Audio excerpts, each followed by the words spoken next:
Paz do Senhor, irmãos, amém? Louvado seja o nome do nosso Deus.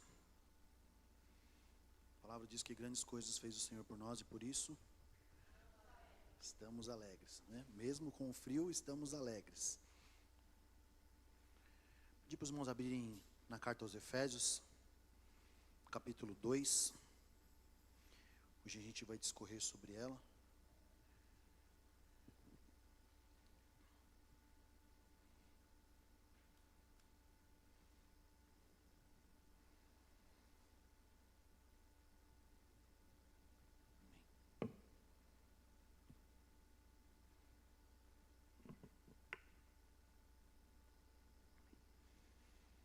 Capítulo 2, eu vou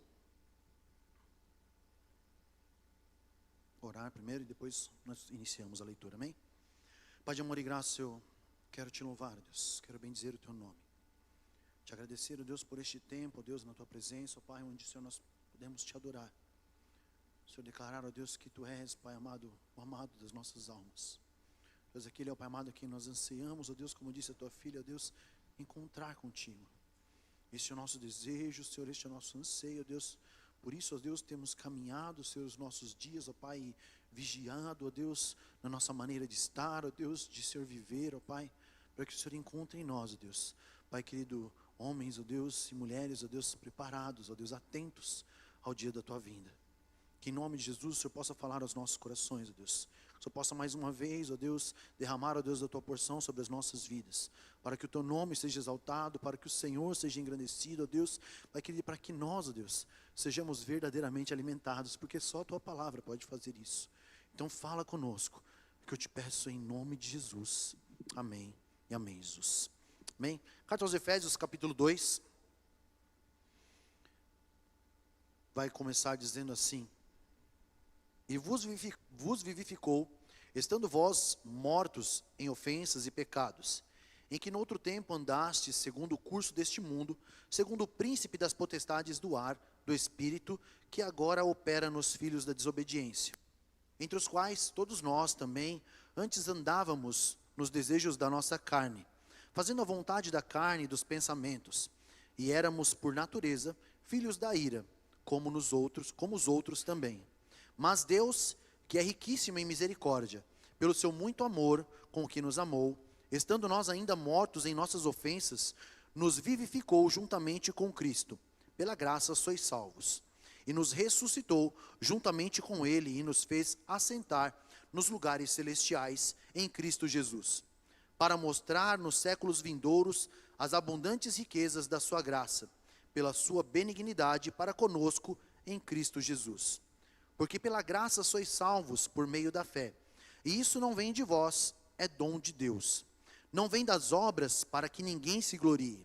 Porque somos feitura sua, criados em Cristo Jesus, para as boas obras, as quais Deus preparou para que andássemos nelas. Portanto, lembrai-vos de que vós, noutro tempo, éreis gentios na carne e chamados incircuncisão pelos que na carne se chamam circuncisão feita pela mão dos homens. Que naquele tempo estáveis sem Cristo, separados da comunidade de Israel e estranhos aos concertos da promessa, não tendo esperança e sem Deus no mundo.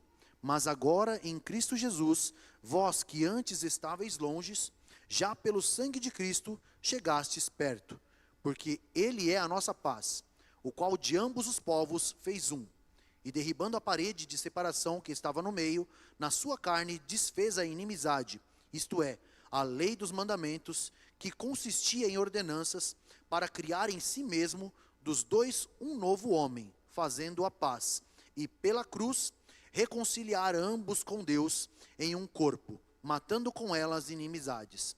E vindo, ele evangelizou a paz a vós que estáveis longes, e aos que estavam perto, porque por ele ambos temos acesso ao Pai em um mesmo Espírito.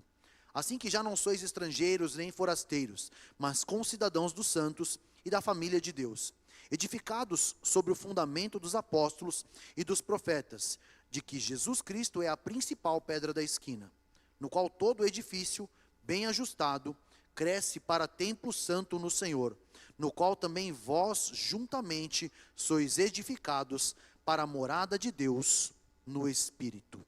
Amém? Um texto muito bom.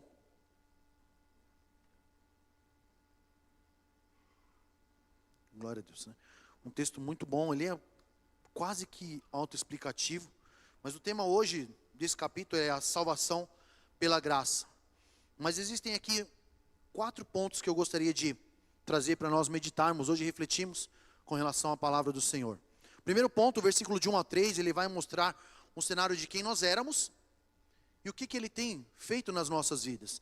Ele começa falando assim: e vos vivificou, estando vós mortos em ofensas e em pecados, em que noutro tempo andaste segundo o curso deste mundo, segundo o príncipe das potestades do ar, do espírito que agora opera nos filhos da desobediência, entre os quais todos nós também antes andávamos nos desejos da nossa carne, fazendo a vontade da carne e dos pensamentos, e éramos por natureza filhos da ira, como os outros também.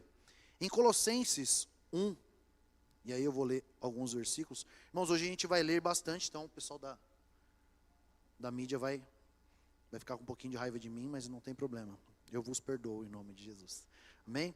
Colossenses 1, do 21 ao 23, ele vai falar assim: a vós também, que noutro tempo ereis estranhos e inimigos no entendimento pelas vossas obras más, agora contudo vos reconciliou no corpo da sua carne pela morte, para, perante ele, vos apresentar santos e irrepreensíveis e inculpáveis, se, na verdade, permanecerdes fundados e firmes na fé, e não vos moverdes da esperança do evangelho que tendes ouvido, o qual foi pregado a toda criatura que há debaixo do céu, do qual eu, Paulo, estou feito ministro.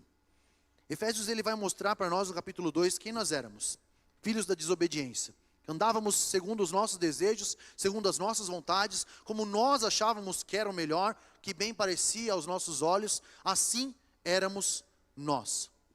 Mas a graça, e o tema hoje é salvo pela graça, mas a graça nos alcançou e tem nos transformado e tem nos feito novas criaturas. E a palavra diz que aquele que está em Cristo, nova criatura é. As coisas velhas já passaram e tudo se fez novo.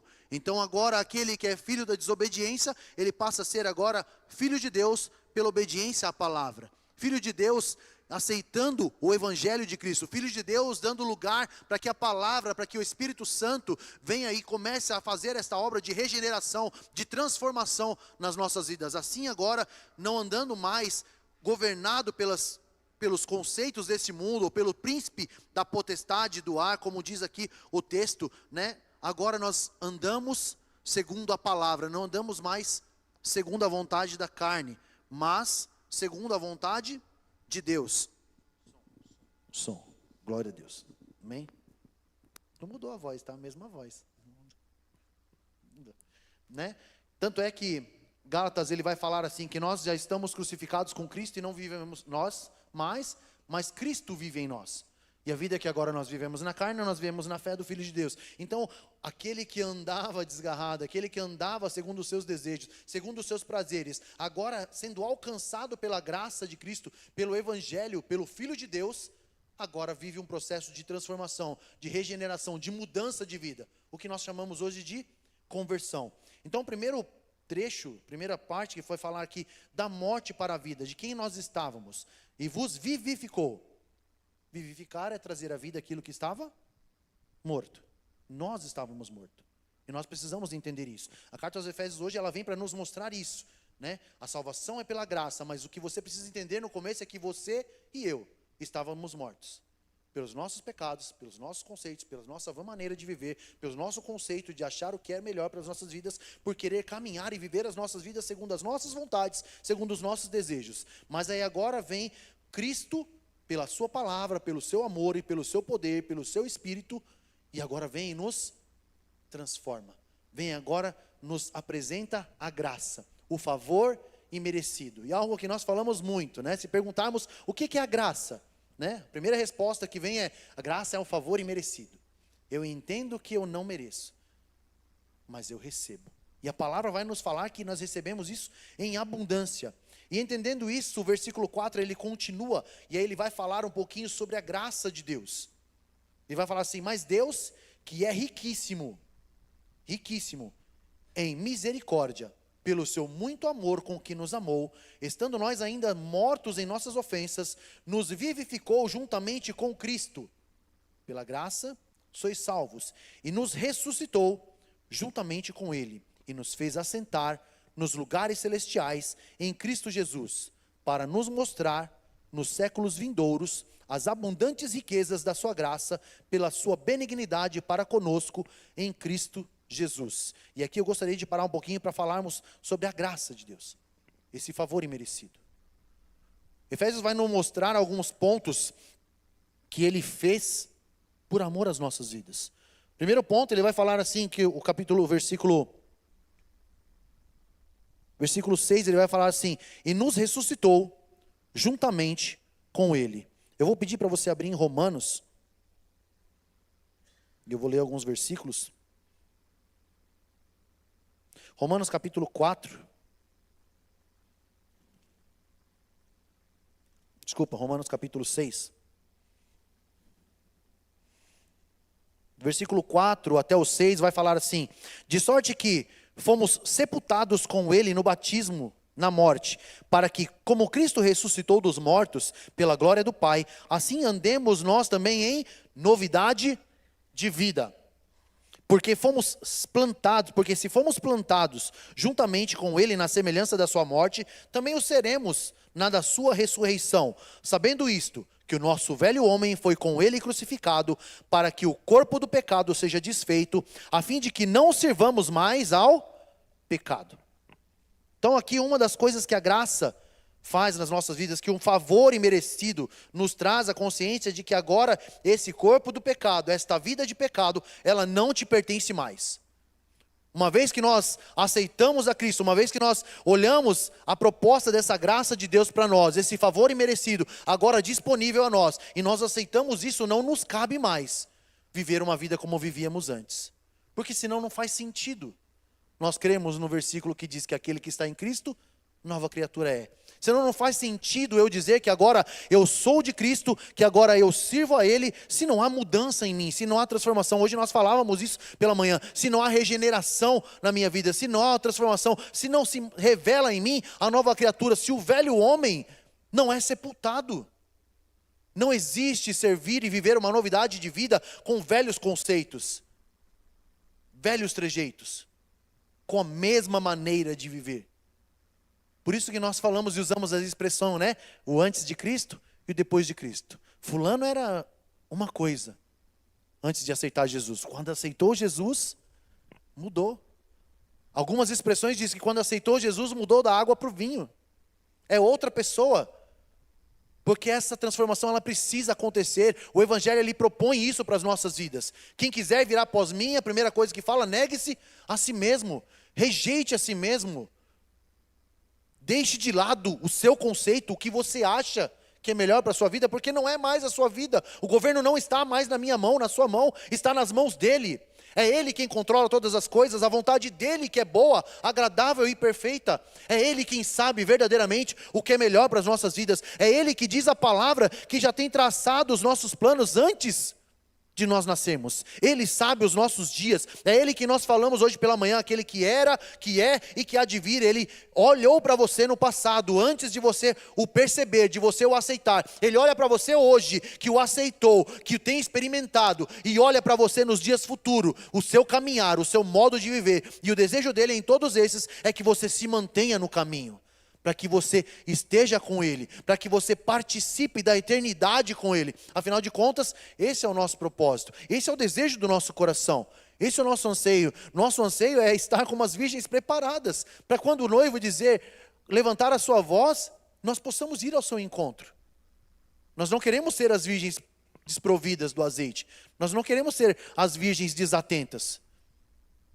Nós somos espertos, irmãos, nós somos inteligentes, nós queremos ser as sábias. Nós queremos ser aqueles que estão preparados. Amém? Amém, glória a Deus, os irmãos estão aí, né? Outro ponto que Efésios vai falar é que nos fez assentar em lugares celestiais. É maravilhoso, irmãos, quando nós aceitamos a graça, o que Cristo faz nas nossas vidas. 1 Pedro capítulo 2,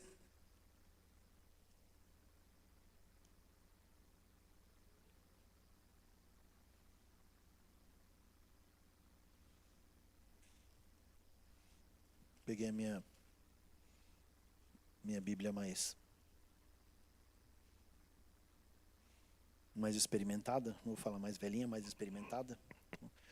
1 Pedro capítulo 2, versículos 9 e 10 vai falar assim, e nós conhecemos muito bem esse versículo, vai falar assim: mas vós sois a geração eleita, o sacerdócio real, a nação santa, o povo adquirido, para que anuncieis as virtudes daquele que vos chamou das trevas para a sua maravilhosa luz. Então olha que interessante, a graça de Deus, o favor imerecido nos faz assentar em lugares celestiais, nos tira de uma situação de nada, de desprezo, de humilhação. Nós continuamos sendo nada, porque sem Cristo nós nada podemos fazer. Mas agora com Ele nos faz assentar em lugares celestiais. Ele pega aquele que não é nada e faz assentar entre os príncipes, diz a sua palavra. Mas olha que interessante, nós precisamos ter essa consciência, e Efésios hoje faz isso com as nossas vidas. Faz com que você entenda que a graça ela está proposta, ela está disponível a você. E você precisa entender que esse favor, nós não éramos dignos, mas Cristo nos deu.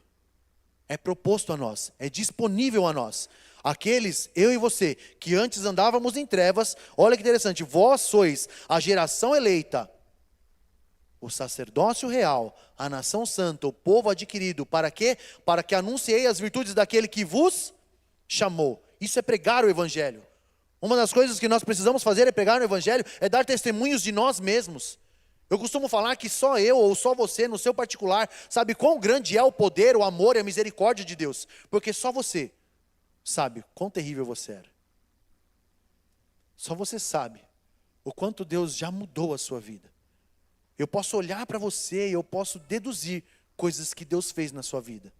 Pelo meu tempo de convivência com você, pelo que eu vejo você, pelo que eu observo na sua vida, eu posso falar algumas coisas, mas os detalhes, o íntimo, as lutas mais intensas, é você que sabe, é você e Deus. E aí a palavra vai falar, para que anuncie as virtudes daquele que vos chamou das trevas para a sua maravilhosa luz. E ele continua, vós, que em outro tempo não erais povo, mas agora sois povos de Deus, que não tinhas alcançado misericórdia, mas agora alcançastes misericórdia. Pela graça, nós somos salvos. Pela graça, nós alcançamos essa misericórdia. A palavra vai dizer que ele veio para os seus, mas os seus não o receberam. Mas a todos quanto receberam, eis aí as nossas vidas. Eis aí a misericórdia do Senhor manifesta e disponível às nossas vidas. Mas a todos quanto receberam, deu-lhes o poder de serem feitos filhos de Deus. Não éramos nada, e agora pela sua misericórdia, pelo seu amor, pela sua graça, somos filhos de Deus. Somos feitos filhos de Deus, irmãos. Olha o que é a graça de Deus. Nos fez assentar em lugares celestiais. E outro ponto que Efésios vai falar, ele continua falando assim, nos tornou... deixa eu ler aqui, porque eu coloquei.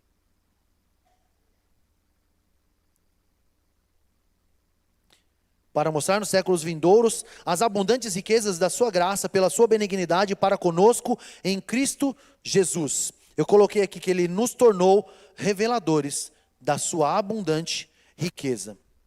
E quando ele fala aqui de abundante riqueza, ele não está falando de bens, está falando de posses. Abundante riqueza, ele está falando de virtudes que não são palpáveis.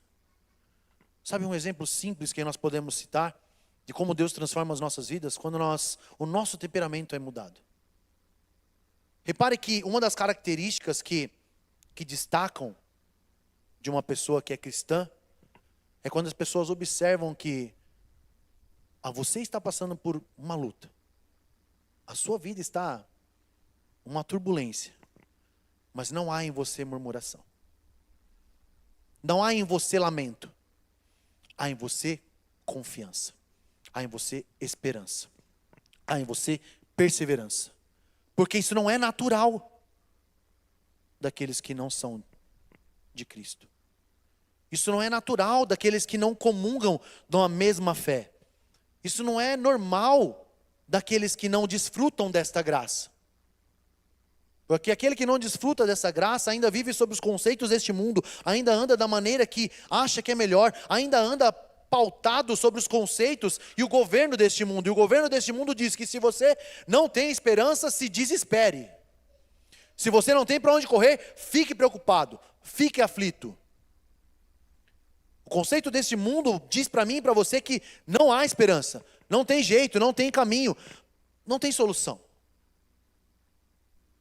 Mas Cristo diz, né? Vós que estáis cansados e oprimidos, vinde a mim, porque eu vos aliviarei. Ele diz, eu sou o caminho, a verdade e a vida. Ele diz, eu sou o refúgio em tempos de angústia. Ele diz, eu estendo a minha mão e te sustento. É diferente, irmãos.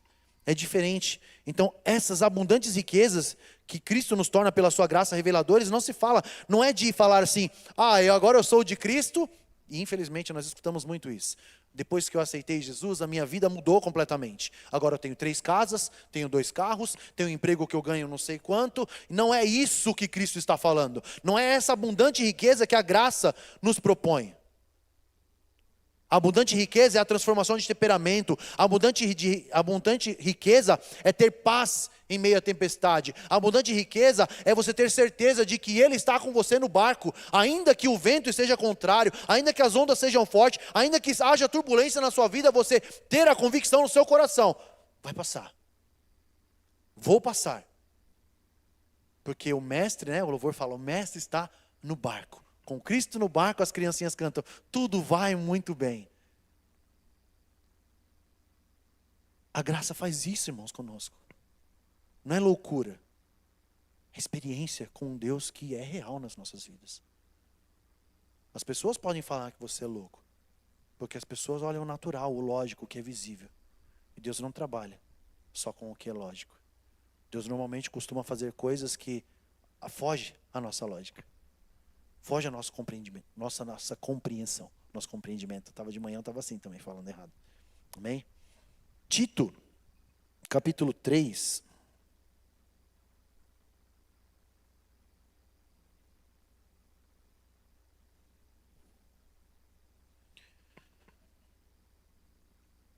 Versículo 3 ao 7 vai falar assim, mas...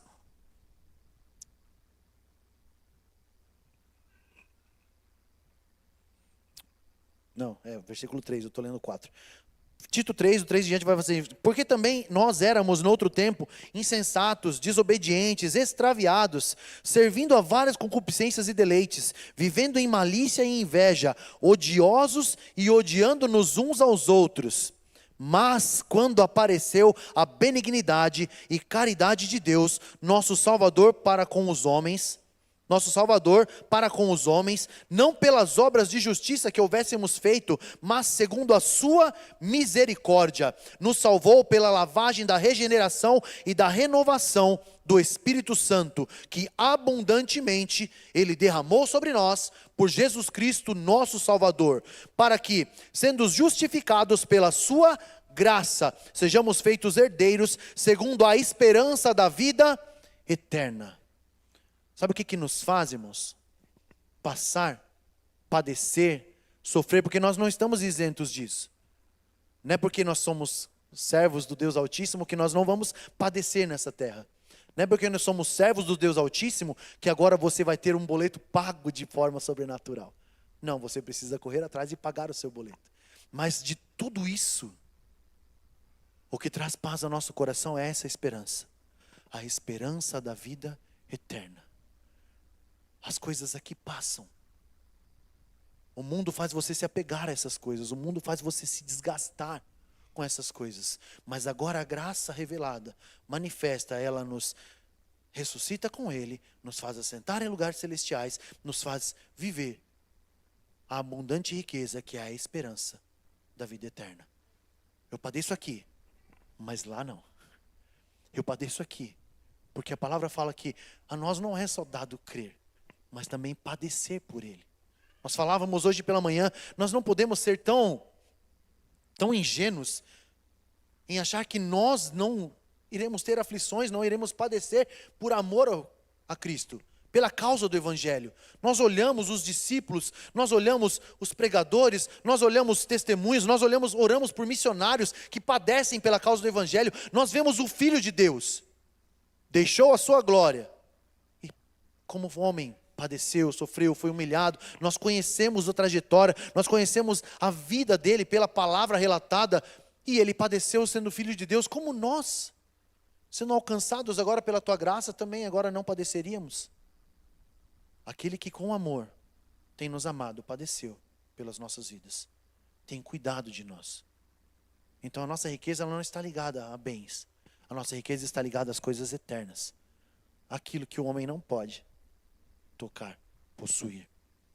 E aí Efésios ele vai continuar. E olha que interessante, porque tudo isso, a palavra vai falar, Efésios vai falar que tudo isso ele fez por amor e misericórdia às nossas vidas. O versículo continua, ele fala no versículo 8, ele vai falar assim: porque pela graça sois salvos, por meio da fé, e isso não vem de vós, é dom de Deus. Não vem das obras, para que ninguém se glorie, porque somos feitura sua, criados em Cristo Jesus, para as boas obras, a quais Deus preparou para que andássemos nela. Romanos 3, um pouquinho para trás.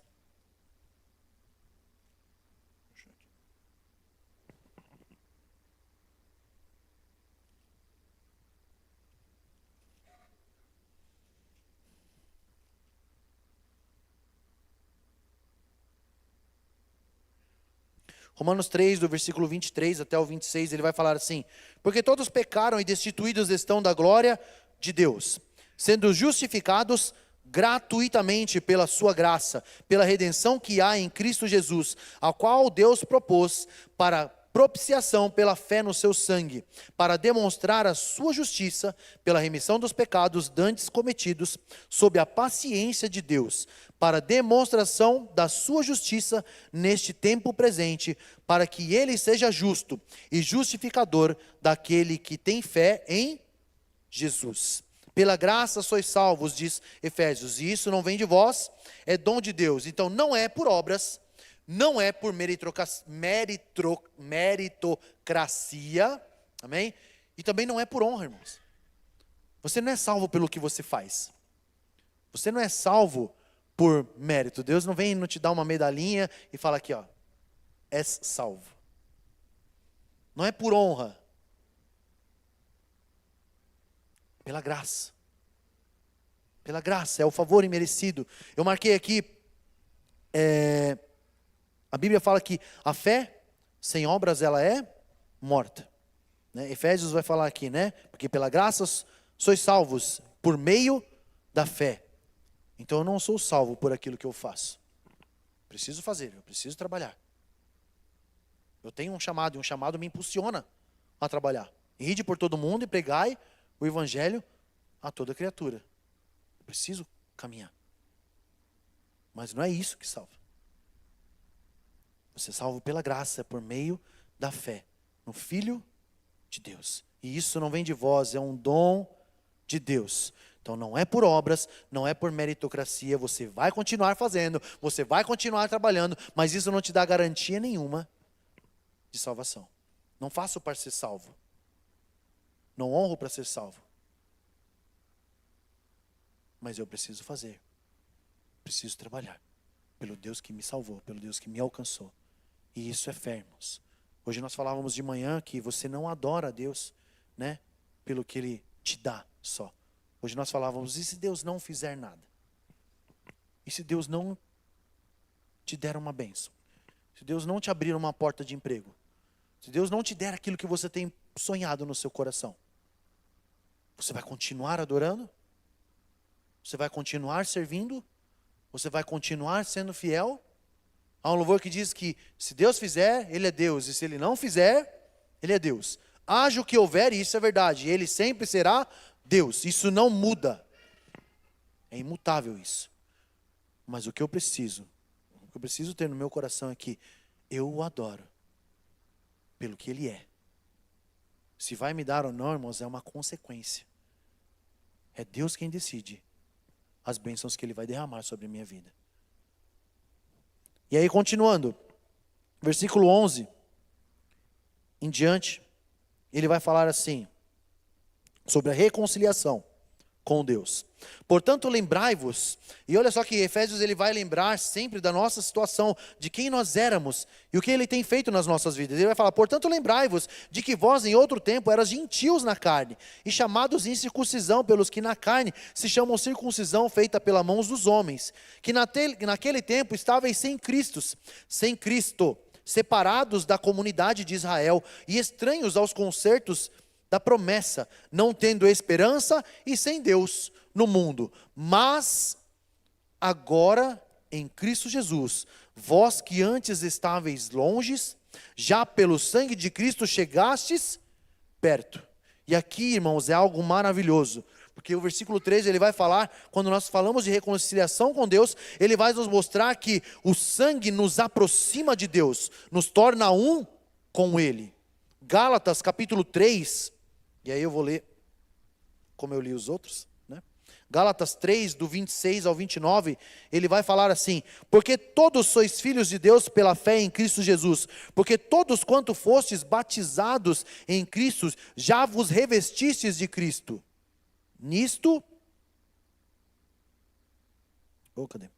Nisto não há judeu, nem grego, não há servo, nem livre, não há macho, nem fêmea, porque todos vós sois um em Cristo Jesus. E se sois de Cristo, então sois descendência de Abraão e herdeiros conforme a promessa.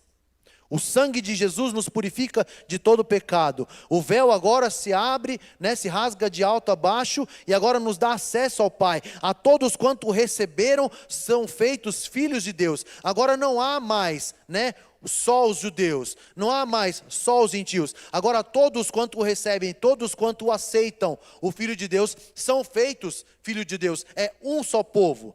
A proposta da palavra de Deus é um só povo, um só batismo, uma só fé, um só Senhor, porque Ele é tudo em todas as coisas. A reconciliação e o sangue, Efésios vai falar isso, ele fala que o sangue nos aproxima de Cristo, nos torna um com Ele. Continuando o versículo 14, ele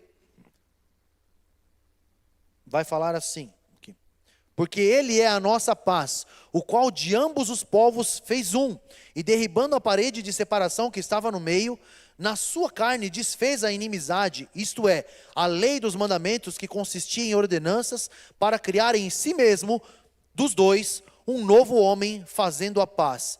E pela cruz, reconciliar ambos com Deus em um corpo, matando com ela as inimizades.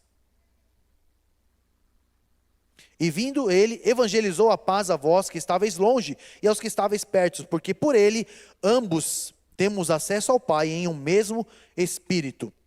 Depois eu continuo, versículo 14, ele vai falar que ele nos faz um só povo. Colossenses capítulo 3, e aí eu vou ler aqui, e aí eu já estou partindo, irmãos, para o final. Colossenses capítulo 3, do versículo 9 em diante, ele vai falar assim: não mintais uns aos outros, pois que já vos despistes do velho homem com seus feitos, e vos vestistes do novo, que se renova para o conhecimento segundo a imagem daquele que o criou, onde não há grego, nem judeu, circuncisão, nem incircuncisão, bárbaro, cita, servo ou livre, mas Cristo é tudo em todos. Revesti-vos, pois, como eleitos de Deus, santos e amados, de entranhas de misericórdia, de benignidade, humildade, mansidão, longanimidade, suportando-vos uns aos outros e perdoando-vos uns aos outros. Se algum tiver queixa contra o outro, assim como Cristo vos perdoou, assim fazei vós também. E sobre tudo isto, revesti-vos de caridade, que é o vínculo da perfeição. E a paz de Deus, para a qual também fostes chamados em um corpo, domine em vossos corações, e sede agradecidos. Então o chamado não é para que nós aqui agora de Suzano sejamos um povo de Deus, um corpo, o IEP Ermelino, outro corpo, não, uma noiva, outra noiva, não. O chamado é para que todos nós façamos parte deste corpo, da noiva do Cordeiro. Eu escutei uma expressão, eu achei muito interessante, que fala assim que Cristo não tem preferência. Naquela época, antigamente, os judeus estavam, eram a maioria, e aí veio depois os gentios. Hoje, nos dias atuais, é mais gentio do que judeu, mas isso não diferencia, isso não gera para Cristo duas noivas. Cristo não vem buscar uma noiva de antigamente e uma noiva atual, é uma noiva só. Todos nós fazemos parte de um só corpo. A proposta é, e assim vai falar o Colossenses, e a paz de Deus para a qual também fosse chamados em um corpo, domine vossos corações e sedes agradecidos. Ele nos faz um só povo. Não há duas noivas, há uma noiva. Ele vem buscar a sua noiva, a sua igreja. E a sua igreja somos nós. Nós quem? Todos quanto receberam o Filho de Deus. Nós quem? Todos quanto aceitaram o sacrifício de Cristo na cruz do Calvário. Todos quem? Todos quanto agora aceitam a Ele como Senhor e Salvador. Todos quem? Todos quantos sepultaram o velho homem e agora vivem a novidade de vida. Todos quem? Todos quanto agora deixam agora o seu governo, o seu modo de viver e deixam agora que Cristo governe a sua vida. Todos quem? Todos que agora recebem essa graça e entendem, Senhor, eu não mereço, mas eu a tenho em abundância. Eu não sou digno, mas ela me alcançou. Somos nós, irmãos, é a noiva do Cordeiro. Não importa se é judeu, não importa se é grego, importa aceitar ao Senhor e Salvador, importa receber a Cristo como o Senhor da sua vida, importa entender que essa graça era imerecida para todos, importa entender que nós somos esse agora que diante de um cenário de desesperança, diante de um cenário que não havia solução, de perdição, vem agora a palavra e fala, mas quando apareceu a graça, mas quando Cristo se revelou, mas agora o aceitando, nós fomos feitos filhos de Deus, herdeiros da promessa, fomos agora inseridos e fazemos parte deste corpo chamado noiva do Cordeiro. Esses somos nós, irmãos. Esta é a reconciliação que Deus nos faz. Deus propõe para que nós agora, que estávamos longe, agora possamos estar perto, pelo sangue de Cristo. E aí ele continua, dizendo assim que já não sois estrangeiros, nem forasteiros, mas concidadãos dos santos e da família de Deus. Agora você pertence a alguma coisa. Agora você faz parte de algo. Você que antes, né, teve um dos versículos que a gente leu que fala, né, sem Deus, perdidos e sem Deus no mundo. Agora você não é mais estrangeiro, nem forasteiro, é concidadão dos santos e da família de Deus. Edificados sobre o fundamento dos apóstolos e dos profetas, de que Jesus Cristo é a principal pedra da esquina, no qual todo edifício, bem ajustado, cresce para templo santo no Senhor, no qual também vós juntamente sois edificados para a morada de Deus no Espírito. E assim Cristo vem trabalhando as nossas vidas. E assim Cristo vem moldando as nossas vidas, para que dia após dia o conhecer e o prosseguir em conhecer seja real em nós. Para que a cada dia a nossa vida ela seja melhor, seja transformada, seja edificada pelo meio da palavra de Deus, pela pregação do Evangelho. Por isso, a palavra, ela fala que a palavra ela é regeneradora. Ela vai curando você, ela vai transformando você, ela vai moldando você, da maneira que Ele quer, da maneira que Ele deseja. E assim, um dia nós seremos o edifício, o fundamento, o corpo, a noiva, preparada, da maneira que Ele quer. E quando nós estivermos assim, com certeza, nós ouviremos a voz do noivo e nós sairemos, iremos ao seu encontro. Que nós possamos entender isso em nome de Jesus. A proposta da graça, a proposta da salvação pela graça. O que Efésios nos mostra, quem éramos, o nosso estado inicial, mortos, agora vivificados, e agora não pertencia a nada, agora concidadão dos santos, parte da família de Deus, inseridos num corpo chamado igreja, inseridos num corpo, agora não tendo função nenhuma, agora nós somos a noiva do Cordeiro. Não éramos nada, éramos perdidos. E agora nós olhamos e falamos, Senhor, obrigado, eu não mereço, mas hoje eu sou parte da noiva. Eu não mereço, mas hoje eu tenho a esperança da vida eterna. Eu vivia sem rumo, vivia perdido. Mas agora eu tenho um destino. Agora eu tenho um objetivo, eu tenho um alvo. E o meu alvo é o meu Salvador. Ele é o meu alvo, Ele é meu foco. Ele é para quem eu olho agora, olhando para Jesus, o autor e consumador da nossa fé, da minha e da sua fé. Que nós possamos nos apegar a isso, irmãos. E mesmo que as coisas estejam difíceis, mesmo que o mundo venha com uma ideologia, um conceito contrário, não mude, não abandone. Porque todas essas coisas estão propostas e a palavra ela nos mostrou isso, se nós permanecermos firmes na doutrina, na palavra, no evangelho que nos tem sido pregado, em nome de Jesus. Amém? Que Deus continue nos abençoando, que Deus continue nos fortalecendo, que dia após dia nós possamos deixar que a palavra regeneradora venha nos limpando, venha nos moldando, venha nos fortalecendo, venha nos edificando, em nome de Jesus. Amém?